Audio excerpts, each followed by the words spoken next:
Kaugnay niyan, isang protected landscape sa probinsya ng Quezon ang idineklarang Forest Museum bilang pagkilala sa mga martir noong panahon.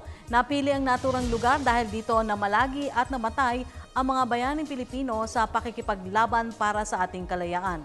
Ang detalye sa report ni Dina Pagibitan.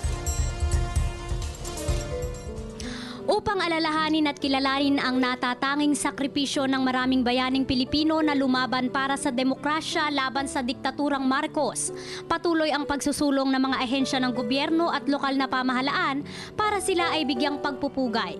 Sa pagdiriwang ng ika-41 taon mula ng lagdaan ang batas na nagdedeklara ng martial law, pinangunahan ng Commission on Human Rights at DENR ang pag-alala sa mga bayaning Pilipino sa pamamagitan ng pagtatalaga sa Quezon Protected Landscape bilang isang forest museum.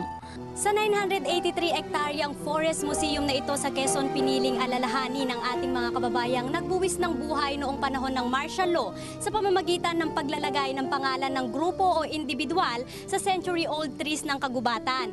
Bukod sa edukasyon para sa mga mag-aaral, layon din ito na pagyamanin pa ang ating kalikasan. Makasaysayan ang nasabing lugar dahil dito namalagi at namatay ang mga bayaning Pilipino sa pakikipaglaban para sa ating kalayaan.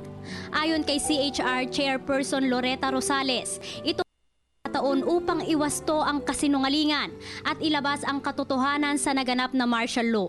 Nagpapasalamat naman ang tatlong bayang kinasasakupan ng Forest Museum, kabilang na ang Atimonan, Padre Burgos at Pagbilao sa Quezon, sa natatanging hakbang para na rin sa pagpapalawak ng turismo sa kani-kanilang lugar. Samantala, tiniyak ng probinsya ng Quezon ang masusing pagbabantay kung lehitimo nga ba ang mga survivor, biktima at pamilya ng mga ito na makakakuha ng kaukulang reparasyon sa ilalim ng RA 10368 na nilagdaan ni Pangulong Aquino kamakailan lamang.